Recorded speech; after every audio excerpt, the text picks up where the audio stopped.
नमस्कार। जय हिंद। जय हिंद सर।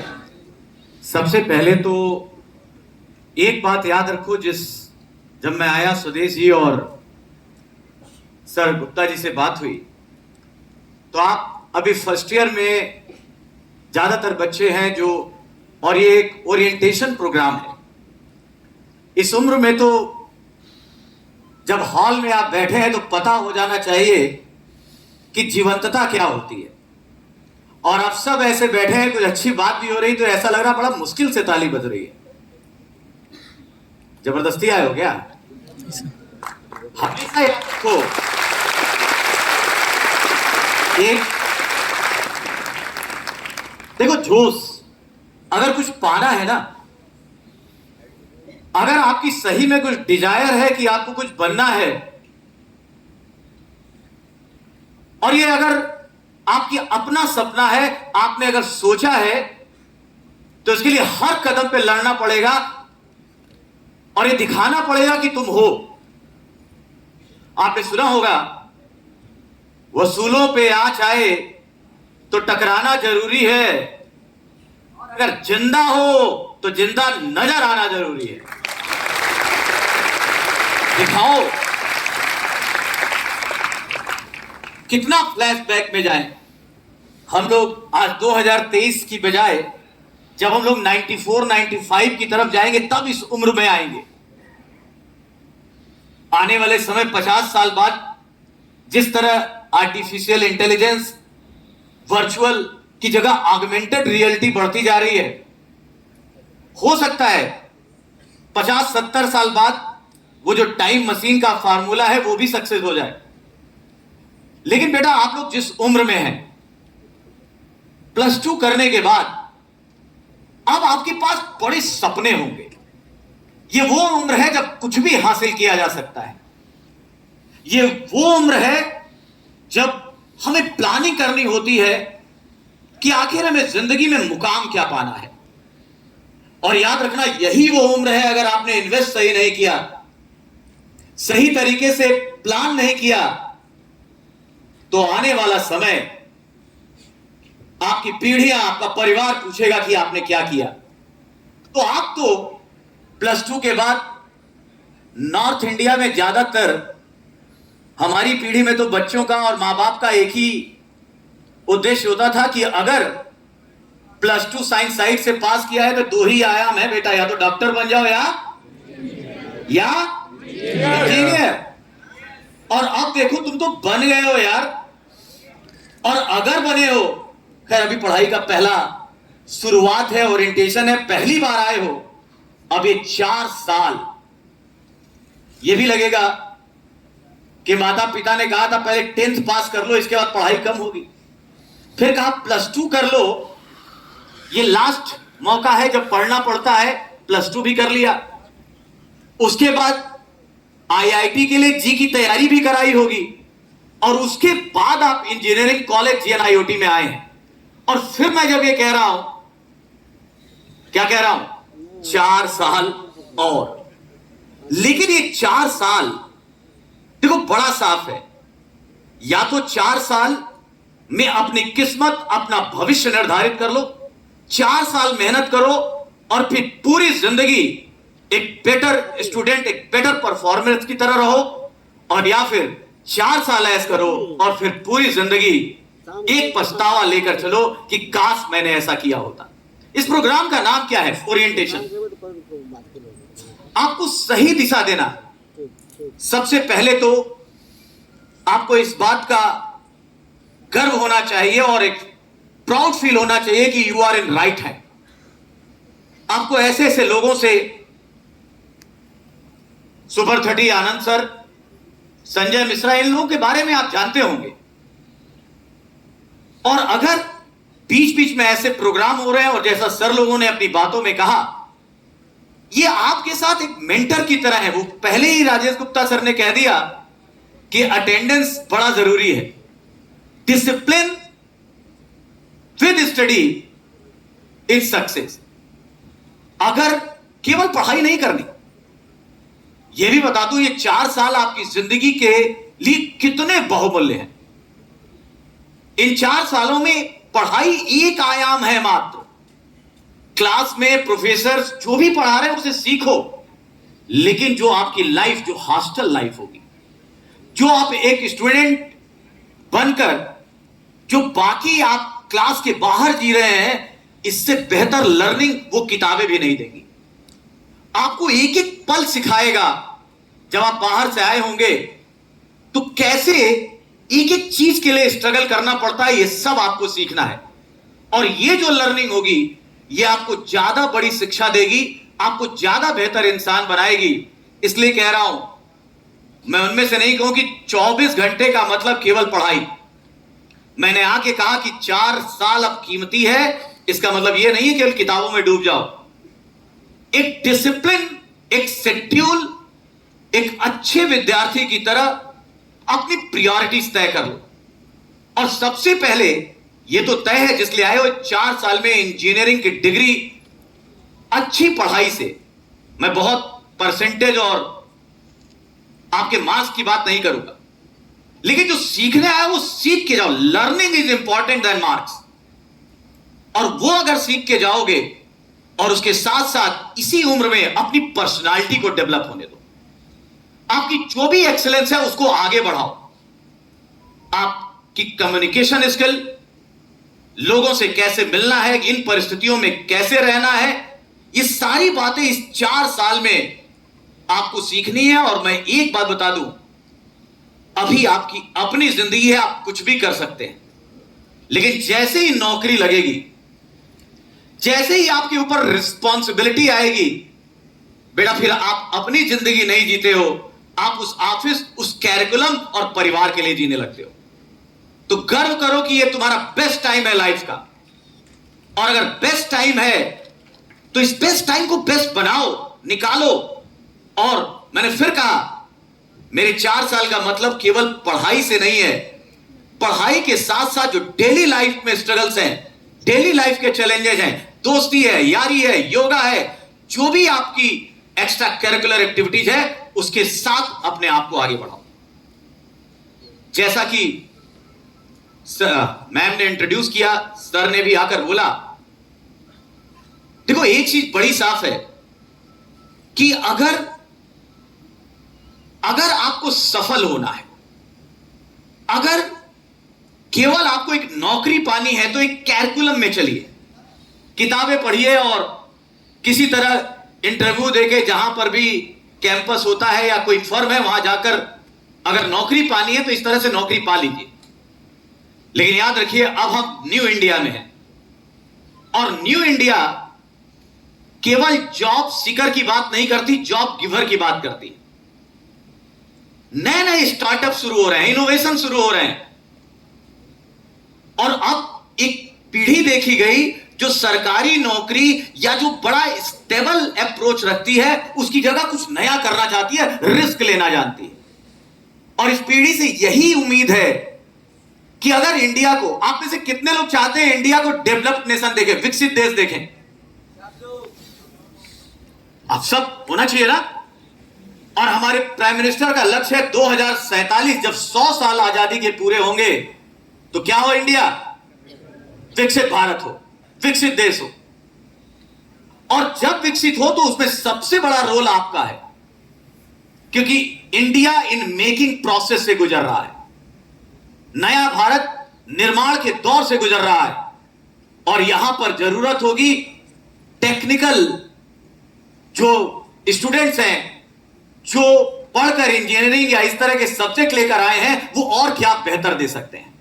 इसलिए मैं कह रहा हूं कि आप बैकबोन हो सकते हैं, इस तरीके से अपने आप को देखिए।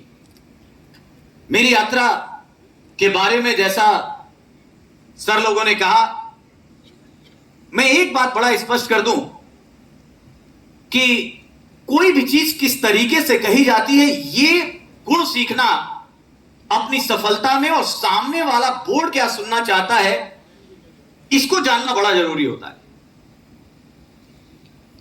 अभी एक लड़का था, बहुत ही गरीब फैमिली से था, बलिया का ही था। वो बार बार, लेकिन अपनी मेहनत से वो बार बार आईएएस के इंटरव्यू में पहुंचता था, और इंटरव्यू में पहुंचने के बाद उसके मार्क्स उस समय 300 मार्क्स का होता था और उसके मार्क्स आते थे 130, 125 और वो सेलेक्टेड लिस्ट में नहीं हो पाता था। ध्यान से सुनिए, 3 इंटरव्यू आईएएस के दे चुका था। एक ऐसी आप कहिए लोअर मिडिल क्लास को बिलोंग करता था कि अगर 1 महीने तैयारी करना हो तो उसके पास पैसे नहीं होते थे। संघर्ष के किसी तरह पीसीएस से मार्केटिंग इंस्पेक्टर बन चुका था। लेकिन अगर चाहता और अगर लक्ष्य ऐसे ही सोने वाला होता तो मार्केटिंग इंस्पेक्टर पे भी कई लोग बहुत खुश हो जाते हैं। बन गए भाई, पीसीएस बन गए, मार्केटिंग इंस्पेक्टर पे ही खुश हो गए। लेकिन उसका लक्ष्य था मुझे करना है और कुछ बड़ा करना है। बार बार जब वो इंटरव्यू में आया और 130 और 120 नंबर ही पाया, लकली गाइडेंस लेने मेरे पास आया और कुछ ऐसी बातें हुई तो उत्तर प्रदेश और बिहार में इन स्टूडेंट के बारे में एक बात कही जाती है और यूपीएससी बोर्ड बार बार पूछता था कि एक बात बताओ, ये यूपी और बिहार वाले आईएएस ही क्यों बनते हैं या इनको सरकारी नौकरी ही क्यों चाहिए? And this question was very predictable. ज्यादातर, और ये मैं बात कर रहा हूं आज उसकी नौकरी के लगभग 15 साल हो गए, उससे पहला क्वेश्चन बड़ा बार बार पूछा जाए। उसी समय एक फिल्म आई थी, मैंने कहा इसका आंसर थोड़ा चेंज करो। मैंने उसको इस तरह से कहा कि तुम इस तरह से जवाब दो कि सर हम यूपी के उस क्षेत्र से आते हैं जहां 1 किलोमीटर के दायरे में हर घर में 1 आईएएस, 2 नेता और 3 गुंडा पैदा होते हैं। मेरा डायलॉग एक फिल्म जागो का डायलॉग था, मैंने कहा ऐसे करो। ठीक है, कभी कभी किस्मत जो तीसरी उंगली थी सर, हार्डवर्क, इंटेलिजेंस या दोनों था उसके पास। किस्मत क्या हुई, ये क्वेश्चन बोर्ड अध्यक्ष थे पीडी अग्रवाल जी, जाते ही उन्होंने पूछा कि Sanjay you are working very hard, इतने दिनों से तैयारी करो, ये बताओ तुम्हें आईएएस ही क्यों बनना है, तुम्हें सरकारी नौकरी क्यों लेनी है? पहले से तैयार था, उसने यही डायलॉग मारा। लेकिन क्या केवल इस डायलॉग से ये बात हो जाएगी या इसके पीछे आप लॉजिक दोगे? अब बताओ कि ऐसा क्यों हुआ। तो उसने बताना शुरू किया कि सर यूपी के पूर्वांचल में एग्रीकल्चर में पोटेंशियलिटी बची नहीं है, इंडस्ट्रियलाइजेशन हुआ नहीं है, हमारी एजुकेशन, आप उस साइड देखिए, हमारी यूनिवर्सिटी की एजुकेशन प्रोफेशन से जुड़ी नहीं है, तो रोजगार के बड़े सीमित साधन है। और जब सीमित साधन है तो हर परिवार चाहता है कि हमारा बेटा ऐसी नौकरी करे जहां स्टेबिलिटी हो, जहां ठहराव हो। और सरकारी नौकरी से बढ़कर, और उसमें भी अगर देखा जाए सोशल प्रेस्टीज को लेकर, तो यूपीएससी या सिविल सर्विसेज से बढ़िया नौकरी नहीं है। इसलिए मैं सिविल सर्विसेज में आना चाहता हूं। जब ये जवाब और लॉजिक विद डेटा, आंकड़ों के साथ दिया, तो मैं आश्चर्य होगा, उस साल उसके नंबर आते हैं 187 और वो आज इसी एरिया का एडिशनल कमिश्नर इनकम टैक्स है। कहने का मतलब, आप एक बहुत शानदार बात कही गई है कि कौन सी बात कब, कहां, कैसे कही जाती है, और यह सलीका हो तो हर बात सुनी जाती है। हमने एक चीज बड़ा साफ है, आंसर दे देना या किसी भी चीज पर रिएक्ट कर देना, यह कोई भी कर सकता है, लेकिन तरीका क्या हो, किस तरीके से हम प्रेजेंट अपने आप को करें, किस तरह से अपनी बात रखें कि सामने वाले को हर्ट को छुए और उसको लगे कि नहीं, जिस व्यक्ति की मैं खोज कर रहा हूं वो यही है, और तब आपका चयन क्यों नहीं होगा किसी भी कंपटीशन में, ये जरूर देखिए। तो हमें सीखना है कि सामने की आवश्यकता क्या है, बोर्ड क्या सुनना चाहता है, और हमें किस तरह अपने आप को प्रस्तुत करना है। तो एक स्टोरी थी जो आते आते चर्चाओं में, और ये अभी बात करते हुए एक बच्चे की बात आई, तो मैंने कहा कि आपसे शेयर करूं। अब देखिए, आप ओरिएंटेशन प्रोग्राम आए हैं, उसका नाम है अभ्युदय। उदय नहीं है, यह अभ्युदय है। आपकी उन्नति नहीं, सतत उन्नति, कंटिन्यूअस ग्रोथ। आप जब आप इस जगह पे आए हैं, अब यहां से जब बनकर निकलें, जब पढ़कर निकलें, तो आपको भी गर्व हो कि आप इस इंस्टीट्यूट से, इस ऑर्गेनाइजेशन से जुड़े थे, और जो यहां के फाउंडर मेंबर हैं, जो यहाँ की फैकल्टीज हैं, उन्हें भी ये फील हो कि मेरा एक लड़का था, मेरा एक लड़की थी जो यहां पढ़कर गई और इसने ये कर दिखाया। आपको वो जज्बा पालना है, ये आपको ही बनना पड़ेगा। किसी भी ऑर्गेनाइजेशन की सबसे बड़ी पहचान उसका स्टूडेंट होता है। कौन होता है? स्टूडेंट। आपका व्यक्तित्व, आपकी परफॉर्मेंस आप तय करेंगे कि जीआईटी को कहां तक लेके जाना है। मैं जब अभ्युदय और इसकी बात होती है कि कैसे कॉन्टिन्यूअस डेवलपमेंट की ओर बढ़े, तो मैं आपको, क्योंकि आपकी उम्र में सबसे इंपॉर्टेंट चीज है ठान लेना। एक कमिट करो और सोचो कि मुझे पाना क्या है। इंजीनियरिंग फर्स्ट ईयर में आ गए हो, एक तो बड़ी सिंपल सी चीज है कि आप 4 साल का पूरा कोर्स पूरा करें, कहीं नौकरी की ओर जाएं या स्टार्टअप लेके जाएं, या फिर अभी से सोच लो कि हमें किस तरह का कैरियर चाहिए। और इंजीनियरिंग के साथ, क्योंकि आज आप देखेंगे जैसा कि धीरज सर ने बताया था यहां से, कि आज अगर यूपीएससी सिविल सर्विसेज में देखोगे तो मैक्सिमम टॉप 10 में 8 से 7 लड़के इंजीनियरिंग बैकग्राउंड के होते हैं।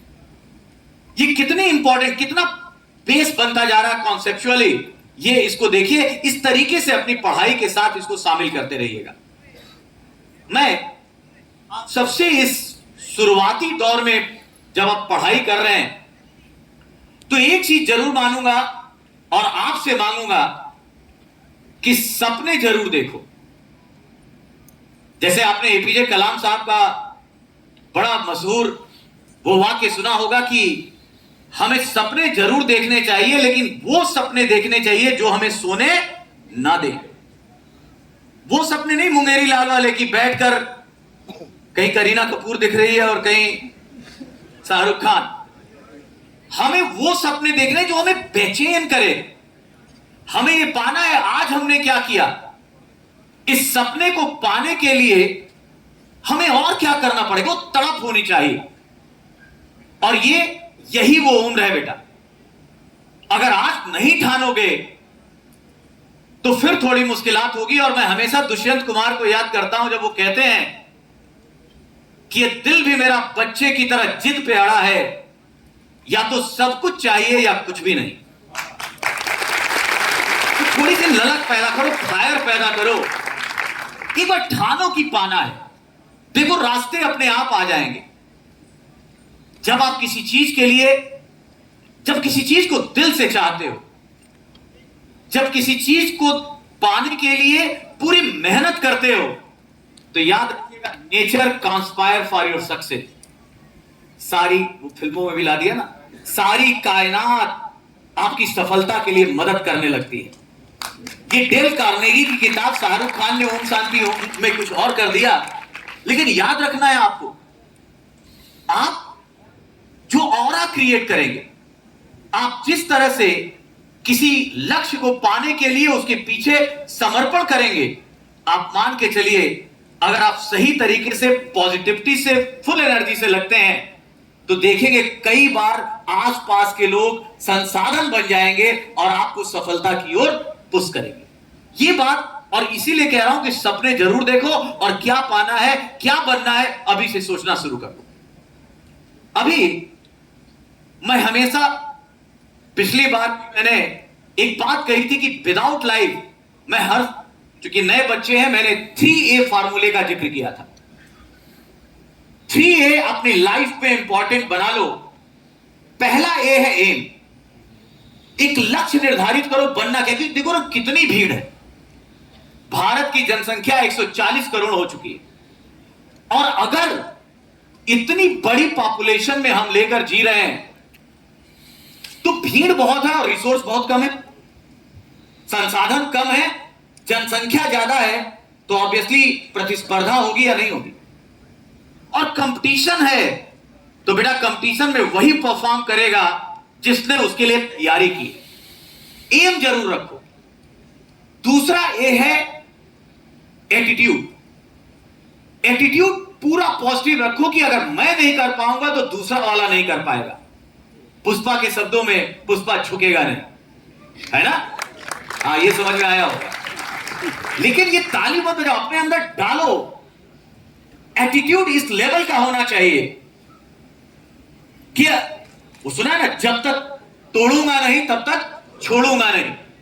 और ये ऐसे नहीं आएगा, केवल बोलने से नहीं आएगा, ये हर डे, ये आपकी पर्सनालिटी में शामिल होना चाहिए। एम तय कर लिया, एटीट्यूड बहुत पॉजिटिव होना चाहिए कि करके दिखाना है। आपके जो प्रधानमंत्री हैं इस मामले में बहुत टॉप पे है। हमने सुना था कई बार, एक SRCC Shri Ram college of commerce के सम्मेलन में ऐसे ही बच्चों को संबोधित कर रहे थे, तो आपने बचपन से एक बात सुनी होगी कि ये पानी की बोतल है और परसेप्शन क्या है, इसको देखने का दो ही नजरिया है ना। कुछ लोगों को दिखता है कि ये थोड़ी खाली है, उनको कहा जाता है वो निगेटिव अप्रोच किया, उन्होंने खालीपन देखा। कुछ लोगों को दिखता है कि इसमें पानी भरा हुआ है, माना गया कि उन्होंने, उनकी अप्रोच पॉजिटिव है, उन्होंने सकारात्मक तत्व को ढूंढा। लेकिन हमारे प्राइम मिनिस्टर ने कहा कि ये पूरी बोतल भरी हुई है, ज्यादा पानी है और जो खाली है वहां पे हवा है।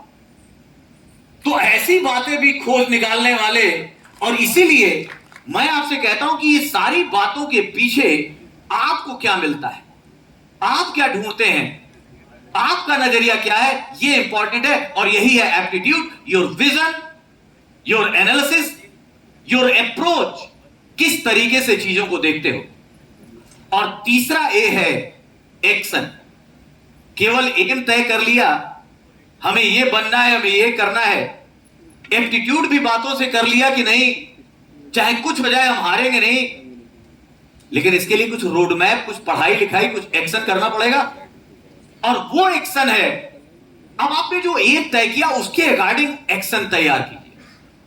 अगर आपने कंपटीशन निकालना है तो ऑब्वियस सी बात है कि आपको पढ़ाई करनी होगी, आपको जो रियल अप्रोच है, जो पिछले सालों का ट्रेंड रहा है, उसको जानना होगा, उस तरीके से सोचना होगा और पूरी तरह अपने आप को, अपने 100% जो आपकी कमिटमेंट है उसकी तरफ देना होगा।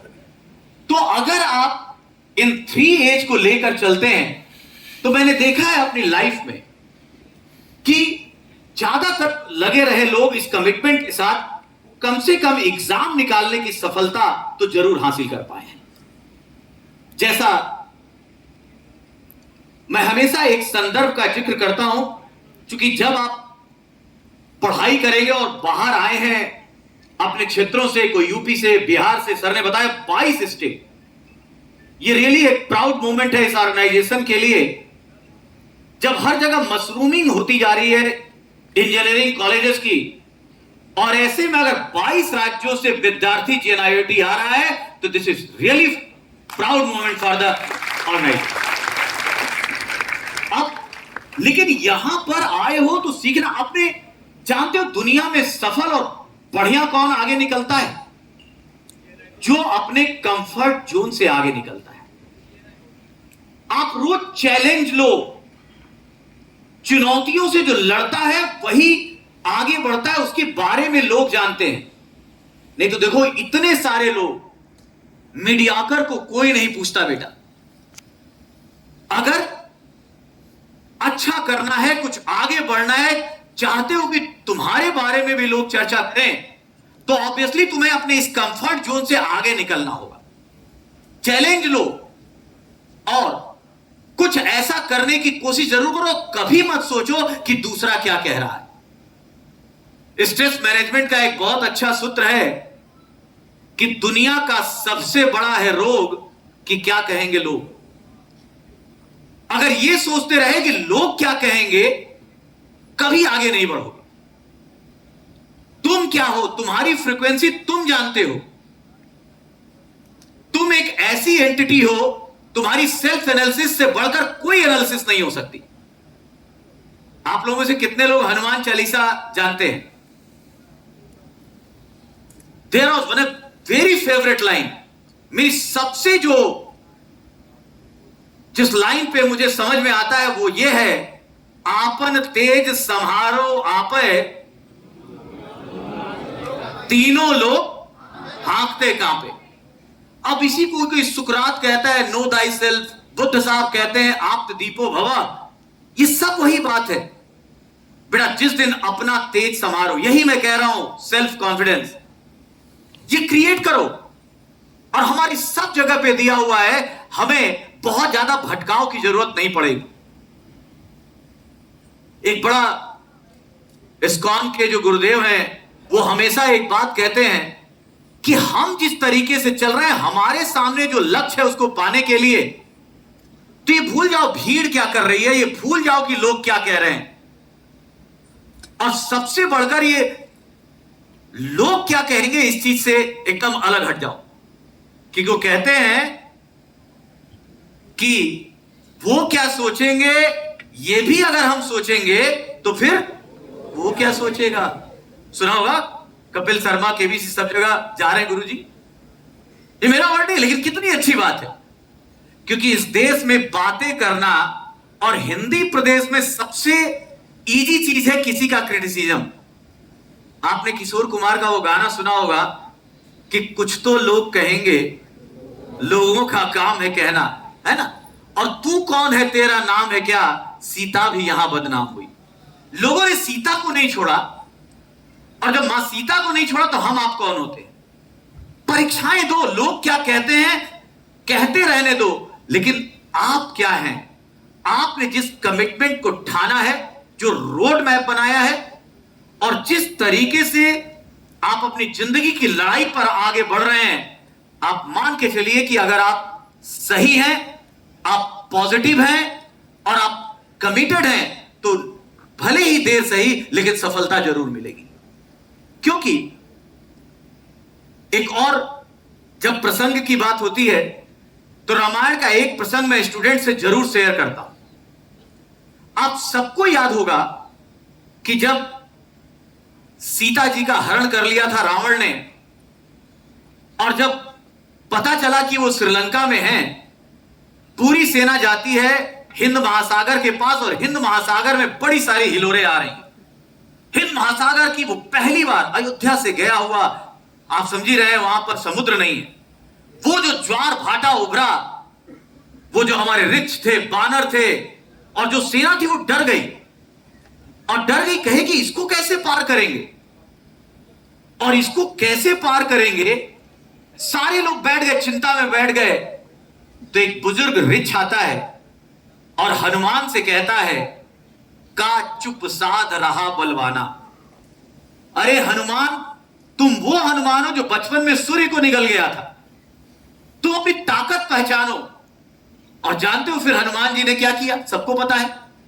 वेग बढ़ा और वो श्रीलंका पहुंच गए। और जब वो श्रीलंका जाते हैं, यहां से हमारे लिए लर्निंग क्या है, मैं आपको रामायण पढ़ाने नहीं आया, लेकिन हमारे ग्रंथों में, हमारे पुराणों में इतनी मोरल स्टोरीज हैं, आपको कहीं बाहर किसी स्टीवन कोविन को पढ़ने की जरूरत नहीं है, किसी सॉक्रेटिस और इनकी फिलॉसफी की जरूरत नहीं है। We all have all kind of philosophy we have. जानते हो यही जिंदगी है। ये हनुमान कोई नहीं, ये हम आप हैं।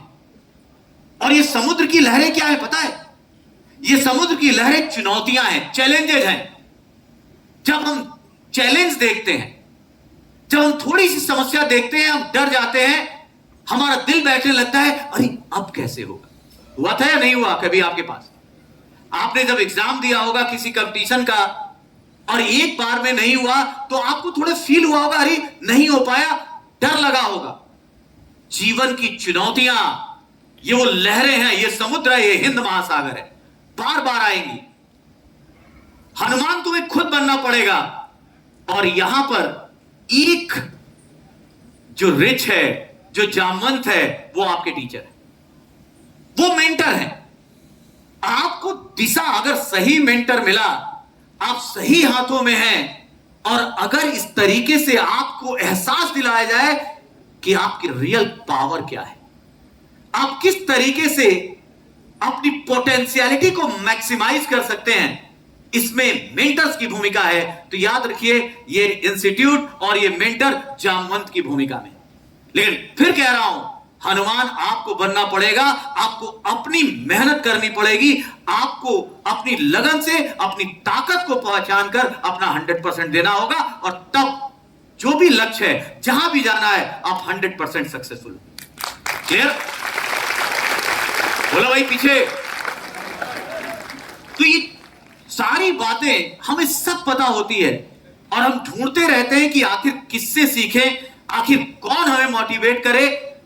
कोई बाहर से आपके अंदर एक इंस्पिरेशन जरूर होना चाहिए, और अगर इंस्पिरेशन रहा, अगर वो प्रेरणा रही, तो आप मान के चलिए कि मोटिवेशन प्लस इंस्पिरेशन अगर रहता है, तो फिर आपको कोई पछाड़ नहीं सकता, आप पिछड़ नहीं सकते।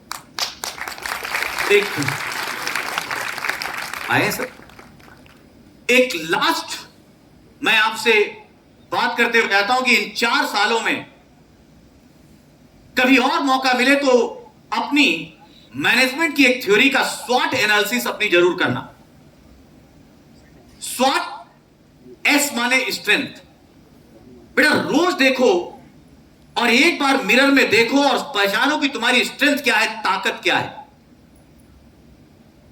Focus on your strength. W का मतलब है वीकनेस।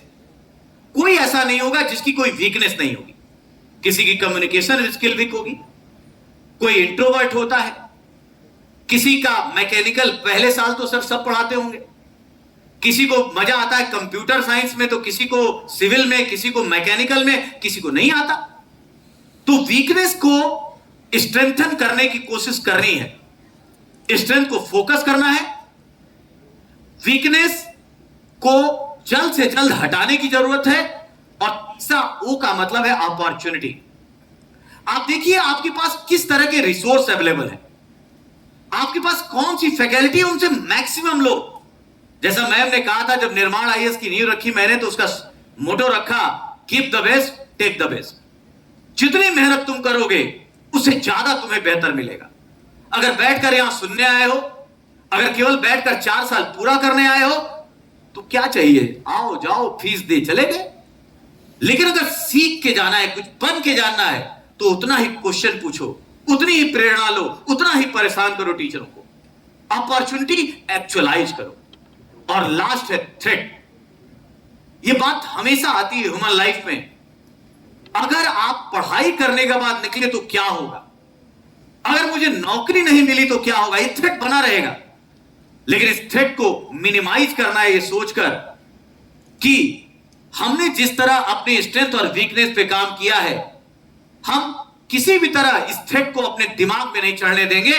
थ्रेट हमारे लिए क्या करेगा, एक पुश का काम करेगा, एक पेट्रोल का काम करेगा, और हम आगे बढ़ते जाएंगे। तो अपनी जिंदगी में पढ़ाई के दौरान एक फार्मूला याद रखो, SWOT, स्वॉट एनालिसिस। जिसने जिसने अपनी स्वॉट एनालिसिस की है, जो उस पर वर्क करता रहता है, वो वास्तव में किसी ना किसी रूप में जो हासिल करना चाहता है वो जरूर हासिल करता है। और जब 3-4 साल बाद यहां जो बैठे हुए लोग हैं, अगर आपसे पूछे कि आप अपनी 3 स्ट्रेंथ और 1 वीकनेस बताइए, तो आपको ये पता होना चाहिए, नहीं तो ये आने जाने और इस इंटरेक्शन का कोई मतलब नहीं रह जाएगा। तो हमेशा स्ट्रेंथ, वीकनेस, अपॉर्चुनिटी और थ्रेट, इन चारों चीजों को आकलित करते हुए अपने एम से आगे बढ़ो। मैं आपको एश्योर करता हूं कि जिंदगी में आप अपनी पहचान जरूर बनाएंगे। ये मेरे ख्याल से मैं इतनी बातें आप सबसे करना चाहता हूं। यूथ से मिलना, और खासकर जिस उम्र में है जब सपने देखने की शुरुआत होती है, इस उम्र में इंटरेक्ट होना बहुत ही महत्वपूर्ण होता है, क्योंकि हमें लगता है कि अगर बदलाव कोई ला सकता है तो ये पीढ़ी ला सकती है, और ये पीढ़ी अगर ला सकती है तो उसके लिए उस पीढ़ी को ऐसा बनना होगा। और इसमें हमारा और सरलों का रोल यही है कि आपको सही दिशा दें। यू बिलीव इन योरसेल्फ अपने आप में विश्वास रखो और गुरुओं के साथ आगे बढ़ते जाओ। मेरी तरफ से wish you all the best. Thank you.